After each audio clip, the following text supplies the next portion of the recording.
गुरेज करते हैं। उनकी नज़्मों से वाज़िया हो जाता है कि वो शायरी के लिए खारजी माहौल से मवाद हासिल करते हैं और ज़िंदगी पर असरअंदाज होने वाले अवामिल को कबूल करके उनके तदारुक का सोचते हैं। फिक्री हिसियत और तख़यली जिद्दत उनकी शायरी को पुख्ता और रचाव का हामिल बनाने में मुआविन और कारगर साबित हुई है।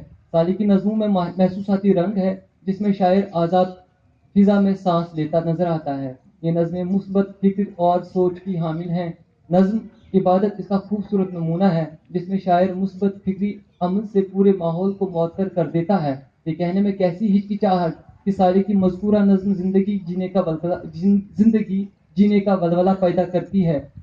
उन्होंने जिस चीज़ को महसूस किया इसे अलामत के अंदाज में बड़ी फनकारी के साथ सफ़ाए करतास पर उतारा, गोया जिसे शायर इबादत से ताबीर करते हैं।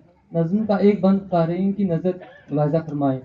उसे देखना कभी खुशबू बिखेरती कलियों में, रंग बरंगी चंचल तितलियों में, मस्त हवाओं के झोंकों में, ओस के नन्हे कतरों में, रेत के चमकते जर्रों में, गाती फिजाओं के नगमों में, आसमान के आंगन में झिलमिलाते तारों में, बिखरती तरंगों में।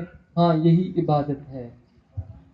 ए मेरे मौला, ये एक ऐसी नज़्म है जिसमें शायर की दर्दमंदी और फिक्रमंदी का पहलू पोशीदा है। एक नन्हा सा मुसाफिर जो अनजान मंजिल की खुशबू के जुनून में सरगर्दा फिर रहा है, जिसको जिंदगी की तेज आंधियों को सर करके सफर का आगाज करना है। कहीं इस हालत में वो मंजिल से भटक न जाए, इस वास्ते शायर मुतजस्सिस नजर आता है।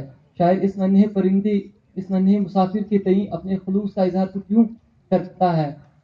जिंदगी की तेज आंधियों में अभी अभी एक नन्हा परिंदा उड़ा है, अनजान मंजिल की खुशबू के जुनून में। ये नन्हा मुसाफिर कहीं उड़ते उड़ते थक न जाए, कहीं अपने रास्ते से भटक न जाए, किसी बदनजर का शिकार न हो जाए। साली जमील बराड़ की नज़्म उड़ने दो को मज़कूरा नज़्म की तवसी कहा जा सकता है, जिसमें उस नन्हे परिंदे की परवाज़ के हुदूद को दिखाने की सही की गई है। साली जमील बराड़ की इस नौयत की दीगर नज़्मों दौड़, वो एक आवाज़, ए परिंदो, माजी का अक्स और मैं उसे देखता हूँ वगैरह में इसी कैफियत का एहसास पिनहा है। मगर कत्ल हमें लड़ना है, जंगल राज और एहसास की मौत वगैरह नज़्म में इनकलाबी लबो लहजे की गनगरज सुनाई देती है। इनमें शायर ने बाग़ियाना और एहतिजाजी रवैया अपनाया है। क्योंकि वो अदीब है इसलिए वो लफ्ज़ों के वार करने में यकीन रखता है। मसलन लफ्ज़ों का वार हुकूमत की जालिमाना पॉलिसियों पर, बगावत, रिश्वतखोरी और बेईमानी के खिलाफ, एहतिजाज, कत्लो गारत, लूट खसोट और अयारी मकारी के खिलाफ, और जुल्म जबर करने वालों और शरपसंदों को कैफर किरदार तक पहुँचाने की इल्तिमास वगैरह। ये सब मज़कूरा नज़्मों की खसूसियात हैं। वो एक आवाज़ थी जिससे एक बंद ज़हनशीन कीजिए। वो एक आवाज़ थी, हक, सच्चाई, रिश्वतखोरी, बेईमानी, जुल्म और जबर के खिलाफ उठी आवाज़ थी। मगर ये कैसा शोर है, ये ऐसा क्यों कर रहा है, उसके पीछे कौन है। बस दो इक़्तिबास और।